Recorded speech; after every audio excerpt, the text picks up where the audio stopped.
نحمده ونصلي ونسلم على رسوله الكريم اما بعد فاعوذ بالله من الشيطان الرجيم بسم الله الرحمن الرحيم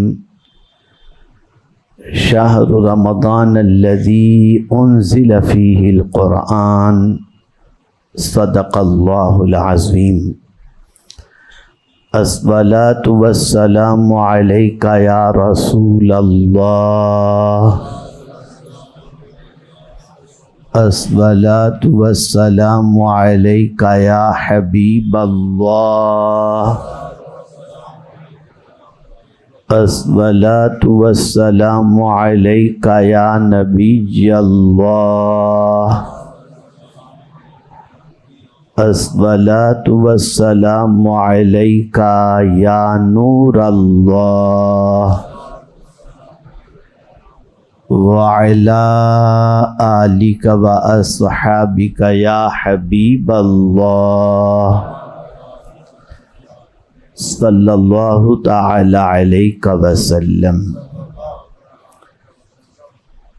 تمامی مسلمان کو ماہ رمضان شریف کا پہلا جمعہ بہت بہت مبارک ہو۔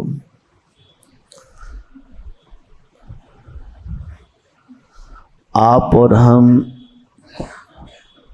وہ نظر نہیں رکھتے جو نظر صحابہ کرام اور اولیاء کرام رکھتے ہیں۔ وہ لوگ اس ماہ مبارک میں اترنے والی رحمتوں کو، برکتوں کو، انوار کو اپنے ماتھے کی آنکھوں سے دیکھ لیتے تھے، اور ہمارے پاس وہ نظر نہیں ہے کہ ہم ان انوار اور برکات اور رحمت کو اپنی آنکھوں سے دیکھ سکیں۔ چنانچہ اس ماہ مبارک کی جیسی قدر کرنی چاہیے ویسی ہم سے نہیں ہو پاتی۔ اس ماہ مبارک میں اتنے انوار و برکات و رحمت و مغفرت کا نزول ہوتا ہے کہ صحابہ تمنا کرتے تھے کہ کاش 6 مہینے تک رمضان رہے، یا سال کے 6 مہینے رمضان کے مہینے ہوں۔ بہت مقدس مہینہ ہے، بہت مبارک مہینہ ہے،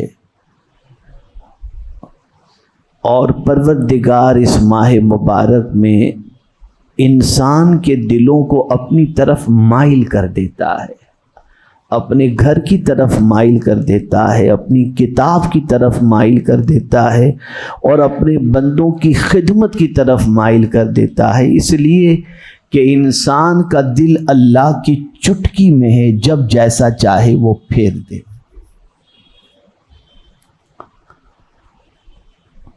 تو میرے پیارے آقا صلی اللہ تعالی علیہ وسلم کے پیارے دیوانوں، عقل مند انسان وہ ہے جو اس ماہ مبارک کی ایک ایک پل کی قدر کرے اور اس ماہ مبارک کی بے حرمتی سے اپنے آپ کو بچائے، اس لیے کہ جہاں رمضان مہینے کا نام ہے وہیں پر رمضان اللہ کا بھی نام ہے۔ تو بہت احترام کریں، جی بھر کر عبادت کریں، اور ثواب کے اس موسم کے اندر ثواب ہی پر زیادہ توجہ رہنی چاہیے، تاکہ اللہ عز و جل اس ماہ مبارک میں ہماری عادتوں کو بھی بدل دے اور ہماری ذات کو بھی بدل دے، کہ ماہ رمضان کے گزرنے کے بعد جو ماہ رمضان سے پہلے کی ہماری زندگی تھی، ماہ رمضان کے بعد ہماری زندگی پوری بدلی ہوئی زندگی ہو۔ اس لیے 1-2 دن کے روزے فرض نہیں کیے گئے کہ 3 دن کے روزے فرض ہیں، 10 دن کے روزے فرض ہیں۔ 1 مہینے کی پریکٹس عادتوں کو چینج کرانے کے لیے کی جاتی ہے، 1 مہینے کے روزے فرض کیے گئے۔ اور ایک مہینے میں انسان کی عادت بدل ہی جاتی ہے. اور ہم نے بہت سارے ایسے مسلمانوں کو دیکھا ہے جو ماہ رمضان کے بعد چینج ہو جاتے ہیں. ان کی طبیعت قرآن کے بغیر نہیں رہتی، ان کی طبیعت جو ہے وہ مسجد بغیر نہیں رہتی. تو یہ چینجز در حقیقت اللہ چاہتا ہے. اگر یوں کہا جائے تو غلط نہ ہوگا کہ یہ روزے اس لیے فرض کیے گئے تاکہ ہماری عادتیں بدل جائیں. عبادت تو ہے ہی لیکن عادتیں بدل جائیں. جتنی بھی عبادتوں کا حکم ہے وہ ہماری عادتوں کو بدلنے سے متعلق ہے. میرے پیارے آقا صلی اللہ تعالی علیہ وسلم کے پیارے دیوانوں، وہ لوگ جو اس ماہ مبارک کے آنے پر ٹینشن میں آ جاتے ہیں، یار بھوکا رہنا پڑے گا، پیاسا رہنا پڑے گا، وہ نہیں جانتے کہ ایک بڑی نعمت کے آنے پر خوشی کی بجائے آدمی افسوس کر رہا ہے. یہ بیمار کرنے کے لیے نہیں آتا، یہ صحت مند کرنے کے لیے آتا ہے. حدیث مبارکہ میں آقا کریم صلی اللہ علیہ وسلم نے ارشاد فرمایا، روزہ رکھو اور صحت مند ہو جاؤ. روزہ بیماری کا علاج ہے. یا آپ جانتے ہیں پورا دن جو ہے نا ہمارا پیٹ جو خالی رہتا ہے نا، تو اندر جسم کی جو مرمت ہونی چاہیے وہ پورے دن بھوکے رہنے کی وجہ سے اتنا ٹائم مل جاتا ہے کہ جسم کی مرمت اندر سے ہو سکے.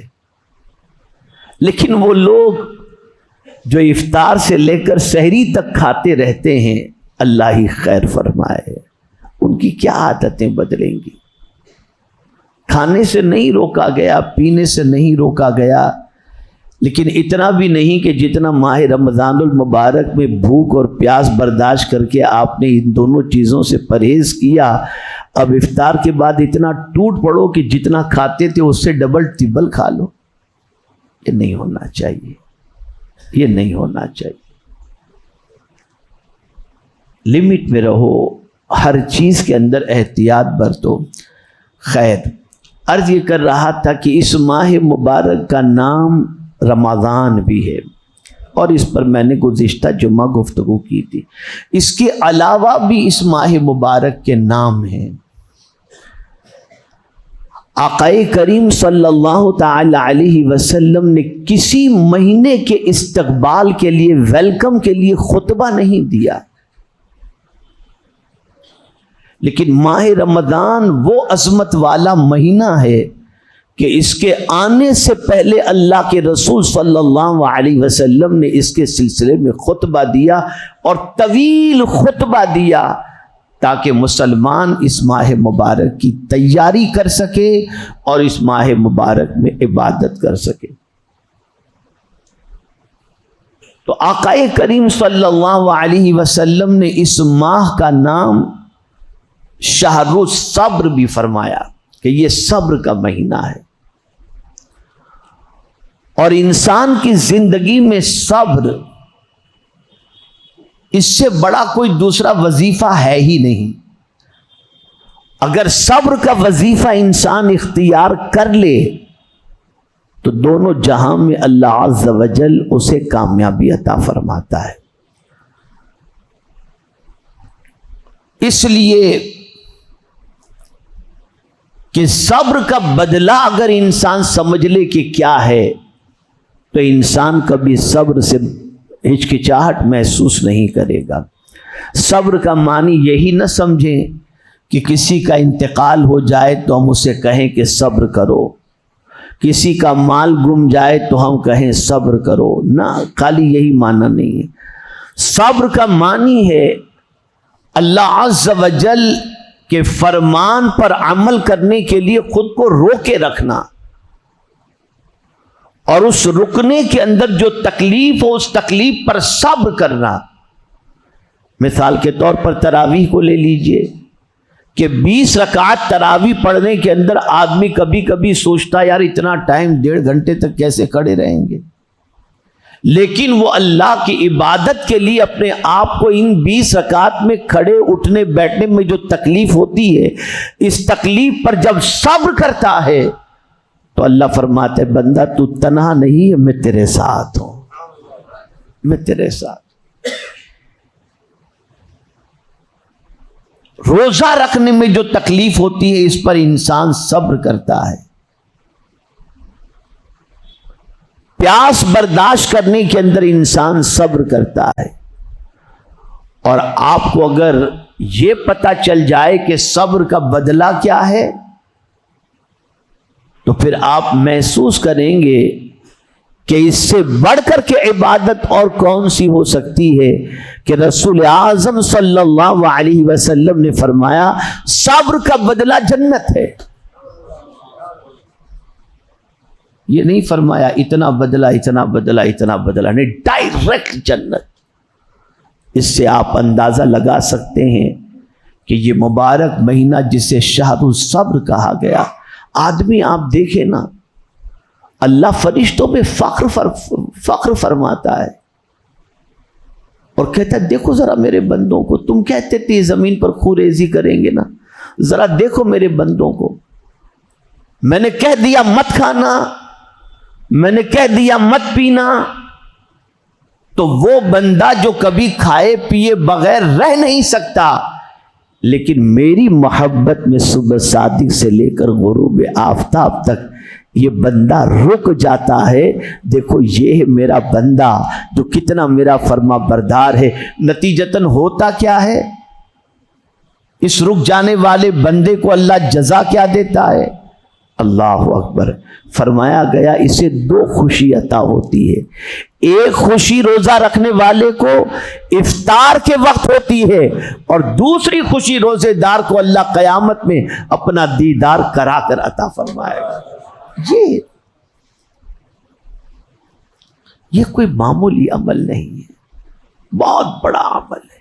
یہ صبر کا مہینہ ہے، خوب صبر کرو، یہاں تک صبر کرو کہ اگر کوئی تم سے ماہ رمضان میں جھگڑنے کے لیے آئے تو سرکار صلی اللہ علیہ وسلم نے فرمایا اس سے کہہ دو بھائی تو جانے دے مجھے، میں روزے سے ہوں۔ یہ حضور نے فرمایا جھگڑو نہیں، صبر کرو۔ آنکھیں تمہاری بہکنے کی طرف ہوں، صبر کرو کہ نہیں اللہ نے منع فرمایا ہے، میں اپنی آنکھوں کو گندی نہیں کر سکتا۔ زبان پھسلنے کی طرف ہو، صبر کرو، مولا نے منع فرمایا ہے۔ کان غلط چیزیں سننے کی طرف مائل ہوں، صبر کرو کہ نہیں مجھے نہیں سننا ہے۔ اس طریقے سے صبر کرو، رو کے رکھو اللہ کی اطاعت میں، رو کے رکھو اللہ کے رسول صلی اللہ علیہ وسلم کی اطاعت میں۔ اب اس کے بدلے میں اللہ کیا عطا فرمائے گا؟ اللہ اکبر۔ سرکار صلی اللہ علیہ وسلم فرماتے الصوم لی وَأَنَا أَجْزِي بِهِ، راوی ہے حضور صلی اللہ علیہ وسلم، اور فرمان رب قدیر جل جلالہ کا ہے۔ اللہ فرماتے روزہ میرے لیے ہے اور میں ہی اس کی جزا عطا کروں گا۔ اور ایک روایت میں یہاں تک ہے الصوم لی وَأَنَا أُجْزَى بِهِ، روزہ میرے لیے ہے اور اس کے بدلے میں روزہ رکھنے والے کو میں مل جاؤں گا۔ یہ روزہ واحد یہ عبادت ایسی ہے جو پیور اللہ کے لیے ہوتی ہے، اس میں کوئی دکھاوا نہیں، کوئی دکھاوا نہیں۔ کیا خبر انسان وضو کرتے ہوئے پانی پی لے، کیا خبر انسان گھر میں چھپ کر کے پانی پی لے لیکن نہیں پیتا۔ بلکہ کبھی کبھی مفتی صاحبان سے سوال پوچھتے ہیں کہ حضرت میں کلی کرنے گیا، تھوڑا سا پانی حلق کے اندر بغیر اس کے اتر گیا تو میرا روزہ رہا کہ نہیں؟ حضرت میری الٹی ہو گئی، روزہ رہا کہ؟ یہ سارے سوالات پوچھتے ہیں، اتنی فکر ہے اس کو روزے کی کہ کہیں سے ٹوٹنے نہ پائے۔ اس سے آپ اندازہ لگائیں کہ یہ عمل خاص اللہ کے لیے، یہ پیور اللہ کے لیے۔ اچھا، عادتیں بھی انسان کیسی بدلتا ہے؟ بھوک پیاس برداشت کرتا ہے اور پھر اس کی عادت اس ٹائم پر کھانے کی نہیں ہوتی جو ٹائم پر سحری وہ کرتا ہے، اس ٹائم پر اٹھنے کی نہیں ہوتی جو ٹائم سحری کے لیے اٹھنے کا ہے، لیکن نیند توڑ کر کے بندہ اٹھتا ہے اور پھر میرے مولا کے پیارے حبیب صلی اللہ علیہ وسلم کی سنت پر عمل کرتے ہوئے سحری کرتا ہے، اور پھر اللہ توفیق دیتا ہے تو تہجد بھی پڑھتا ہے، استغفار بھی کرتا ہے، اور یہ وہ وقت ہے جس وقت بندہ اللہ سے جو دعا کرے اللہ اس کی دعا کو قبول فرما لیا کرتا ہے۔ تو عادتیں بدلتی ہیں۔ یہ مکمل صبر کا مہینہ ہے۔ گالی دے تو صبر کرو، کوئی برائی کرے تو صبر کرو، کوئی جھگڑے کے لیے آئے تو صبر کرو، کوئی گناہ دعوت دے تو صبر کرو، گناہ کی طرف طبیعت مائل ہو رہی ہو صبر کرو، رک جاؤ نہ جاؤ اس طرف۔ اور جب اس طریقے سے کریں گے تو مرنے کے بعد دنیا میں تو انسان سلام کرتا ہے نہیں کرتا، آج بھی کچھ لوگ ہیں جو سلام کرتے نہیں کرتے، لیکن ایسے صبر کرنے والے کو کل بروز قیامت فرشتے سلام کریں گے اور کہیں گے سلام علیکم بما صبرتم فنعم عقبی الدار۔ اللہ فرماتا ہے فرشتے کہیں گے تم کو سلام ہو، تم پر سلام ہو، اور جو تم نے صبر کیا اس کے عوض کے اندر، اور کیا ہی آخرت کا گھر سب سے بہتر گھر ہے۔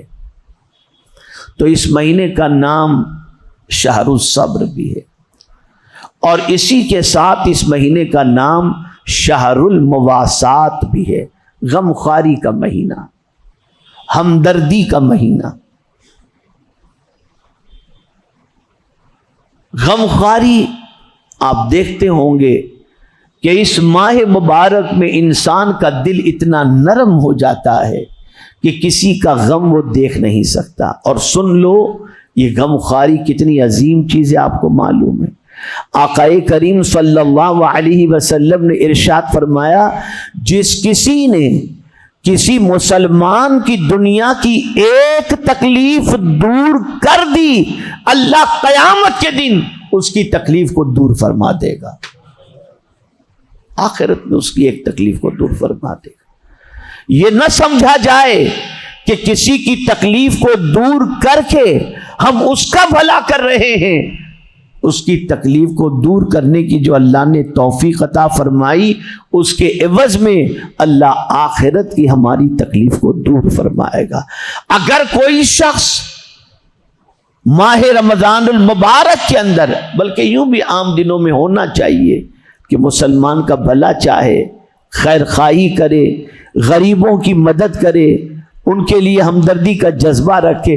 بعض لوگ تو یہ کہتے ہیں یار کیا ضرورت ہے یہ فالتو یہ سب ساری چیزیں، العیاذ باللہ العیاذ باللہ۔ کبھی ان کی باتوں میں نہ آنا۔ اللہ عز و جل توفیق دے، غمگین لوگوں کے غموں کو دور کرو، غموں میں گرفتار لوگوں کو غموں سے نکالو۔ بلکہ حدیث شریف کے اندر ہے آقا کریم صلی اللہ علیہ وسلم نے ارشاد فرمایا اللہ پر ایمان لانے کے بعد جو عمل اللہ کو سب سے زیادہ پسند ہے وہ یہ ہے کہ تمہاری وجہ سے کسی مسلمان کے دل کے اندر خوشی دوڑ جائے۔ اب میں آپ کو بتاؤں، آپ کسی کو 100-200 دیں گے تو کیا خوشی دوڑے گی؟ اتنا دو کہ اس کے دل سے دعا نکلے، وہ خوش ہو جائے، اس کے دل سے دعا نکلے، وہ راضی ہو جائے، اس کے دل میں خوشی کی لہر دوڑ جائے۔ اسی لیے اللہ عز و جل اس ماہ مبارک میں لوگوں کے دلوں کو ثواب کی طرف مائل کرنے کے لیے حضور صلی اللہ علیہ وسلم کے عمل کی طرف متوجہ فرمایا کہ عام دنوں میں تو حضور سخاوت کرتے ہی تھے، لیکن ماہ رمضان کے اندر سمندر کی موجوں کی طرح سرکار سخاوت کیا کرتے تھے، اتنی سخاوت کرتے تھے۔ اور آپ دیکھیں اس کا فائدہ کیا ہوتا ہے۔ اس کا سب سے بڑا فائدہ یہ ہوتا ہے کہ جو شخص کسی کے لیے ہمدردی کرے، کسی کے غم کو دور کرے، غمخواری کا جذبہ رکھے، اللہ تعالیٰ اس کے غموں کو بھی دور کر دیتا ہے، اس کے غموں کو بھی ہلکا فرما دیتا ہے۔ میرے پیارے آقا صلی اللہ علیہ وسلم کے پیارے دیوانوں، ایک نقطہ ہمیشہ کے لیے ذہن میں رکھیے گا، اسے کبھی مت بھولیے گا۔